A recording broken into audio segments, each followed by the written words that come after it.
जालना महापालिकेत काँग्रेसमध्ये खळबळ. काँग्रेसच्या गट नेत्यानं स्वीकृत नगरसेवक पद विकल्याचा आरोप.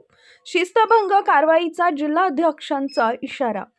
इंडियन नॅशनल काँग्रेसच्या जालना महानगरपालिकेतील गट नेत्यावर स्वीकृत नगरसेवक पद विकल्याचा गंभीर आरोप करण्यात आला आहे. हा आरोप काँग्रेसचे जिल्हाध्यक्ष राजाभाऊ देशमुख यांनी केलाय. जालना महानगरपालिकेत काँग्रेसचे 9 नगरसेवक असून त्यांनी फारुख तुंडीवाले यांची गटनेते म्हणून निवड केली होती. मात्र स्वीकृत नगरसेवक निवडीच्या प्रक्रियेदरम्यान निश्चितच उमेदवाराच्या अर्जावर गटनेते फारुख तुंडीवाले यांनी सही न केल्यानं पक्षाच्या वाट्याचे स्वीकृत नगरसेवक पद रिक्त ठेवावे अशी लेखी मागणी जिल्हाध्यक्षांनी महापालिका आयुक्तांकडे केली आहे. या प्रक्रियेमध्ये गटनेत्यानं पैशाची मोठी देवाणघेवाण केली असल्याचाही आरोप जिल्हाध्यक्षांनी केला आहे.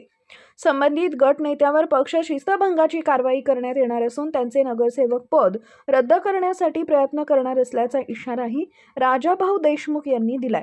या आरोपांमुळे जालना महानगरपालिकेतील काँग्रेसमध्ये अंतर्गत मतभेद चव्हाट्यावर आले असून राजकीय वर्तुळात खळबळ उडाली आहे. आज महानगरपालिकेत आयुक्तांकडे आम्ही आमच्या पक्षाचा गटनेता फारुख तोंडीवाले जो आम्ही नगरसेवकातून निवडला होता आणि पक्षाचं काम करत असताना, राजकारण काम करत असताना आपल्या पक्षाच्या कुणीतरी एका कार्यकर्त्यावर विश्वास टाकायचा असतो. त्या पद्धतीनं सगळ्यांनी चर्चा करून एक सुशिक्षित, शिकलेला, स्वतःला वकील म्हणवणारा अशा फारुख तोंडीवाल्याला आम्ही गटनेता म्हणून निवडलं. पण एखाद्या गावंढळ व्यक्तीसारखा, इलिटरेट माणसासारखं त्यांचं वर्तन राहिलं.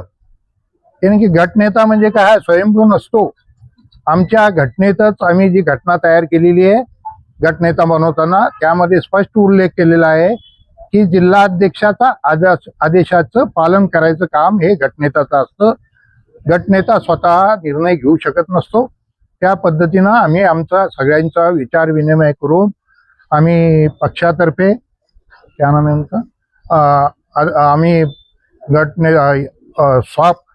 कॉपसाठी स्वीकृत सदस्यासाठी अब्दुल अजीज यांचं नाव निश्चित केलं. त्या पद्धतीनं आम्ही आयुक्तालाही पत्र दिलं. त्याची एक कॉपी आम्ही आमच्या गटनेत्याला दिलं.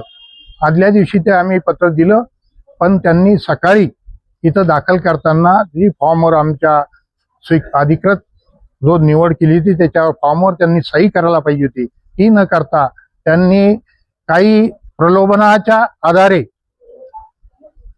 काही पैशाची देवाणघेवाण करून स्वतःला विकलं आणि पक्ष विकण्याचा प्रयत्न केला. पण आम्ही आपल्याला सांगू इच्छितो, गटनेता विकला असेल पण आमचा पक्ष हा स्वातंत्र्यापासून निष्ठेनं काम, आज एकमेव पक्ष देशामध्ये हा काँग्रेस या जातीवादी पक्षाची लढत आहेत.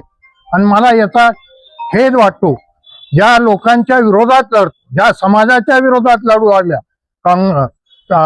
तो पक्ष हे समाजाला अस्तित्व संपायला निघालं. त्या समाजाचे लोक काही पैशासाठी त्यांना विकल्या जाऊ लागले. म्हणजे ही लाजिरवाणी स्थिती. म्हणजे ते स्वतः ऐकतात पण हे सर्वसामान्य जनतेचं मतदान घेतात. मतदान घेताना निवडून यायसाठी त्यांना पंजाने निशाणी लागते आणि निवडून आल्यानंतर ते सर्वसामान्य जनतेला त्यांचा सौदा करून स्वतः जातीवादी पक्षाच्या शेजारी जाऊन बसायला लागलेत. तर ह्या देशाचं कसं होईल याचा विचार आज करण्याची पाळी आलेली. म्हणून आम्ही जिल्हा काँग्रेस पक्षाचा अध्यक्ष आहे नात्यानं ह्या गटनेत्यावर आम्ही कठोर कारवाई करणार आहोत. आता आम्ही माझ्या जिल्हा काँग्रेस कमिटीतर्फेही मी या प्रक्रियेवर ऑब्जेक्शन घेतलेलं आहे. हा जो फॉर्म जो आलेला आहे काँग्रेसचा या गटनेत्यांना तिथं सबमिट केलेला आहे, तो रद्द करावा आणि आमची कोट्याची काँग्रेसची जागा जी आहे ती रिक्त ठेवावी अशी विनंती केलेली आहे. आणि मला निश्चितच खात्री आहे की आयुक्त मॅडम, आपल्या ज्या कलेक्टर मॅडम आहेत, त्यांचं काम खूप चांगल्या पद्धतीचं आहे, ते आम्हाला न्याय देतील. आणि राहिला विषय आमच्याबरोबर नगरसेवकांनाही त्यांना त्यातलं काही कळू दिलं नाही. आज 7 नगरसेवकांनी आमच्या सोबत तिथं त्याच्यावर ऑब्जेक्शन घेतलं. देताना त्यांना काही आम्हाला साक्षीला ठेवलेलं नाही. तुम्हाला सगळे माहिती आहे, 50 कोटी सगळं काही ओके, हे काही देताना कुणाला समोर साक्षी ठेवून पैसे दिले जात नसतात. पण हे जर एवढं घडलं तर पैशाशिवाय घडू शकत नाही. गटनेता हा अधिकृत असतो. गटनेत्यानं जे आयुक्तांना दिलेलं आहे सहीचं पत्र ते रद्द करतील असं तुम्हाला वाटतंय का? करायला पाहिजे, कारण की जिल्हाध्यक्ष म्हणून मी त्याच दिवशी पत्र दिलेलं आहे की आमच्यातर्फे कोणाची निवड झालेली त्याची कॉपी त्या दिवशी दाखल केलेली आहे. आज ऑब्जेक्शन दिलेलं आहे आणि 7 नगरसेवकांनी त्याच्यावर ऑब्जेक्शन घेतलेलं आहे. त्याचे कागद आपण तुम्ही देऊ शकाल का आम्हाला? नाही, आम्ही देऊ तुम्हाला त्याच्या कॉपीज आम्ही दिल्या नंतर. कोणते आपल्यासोबत? तो स्वतः जो गटनेता आहे फारुख तोंडीवाले आणि अब्दुल रहीम म्हणून ते दुसरा तोही येण्याची शक्यता आहे, पण आतापर्यंत ते पोहोचले नाही. आता आम्ही 7 लोकांचं तिथं ऑब्जेक्शन दाखल केले आणि पक्षातर्फे शिस्तभंगाची कारवाई निश्चित आम्ही त्यांच्यावर करणार आहे आणि त्यांचं नगरसेवक पद रद्द कसं करता येईल याच्यासाठी आम्ही कारवाई करणार. धन्यवाद. वरिष्ठांना 1 करोड रुपये भेटल्याची गावामध्ये चर्चा आहे आणि 50 करोड. हा, मग जे तोंड लपून जे असतील घरात त्यांनी घेतले असतील. आम्ही तर छाती ठोक तुमच्या समोर उभं आहे. जर पैसे घेतल्यावर कोणाची मजा आली का पुढे यायची? ज्यांना घेतले ते पुढे येत नाही तुमच्या. मला जालना जिल्ह्यात आजपर्यंत कोणता नेता खरेदी करणारा फायदा झालेला नाही. मी नेते खरेदी केलेले, मी विकणारा माणूस नाही.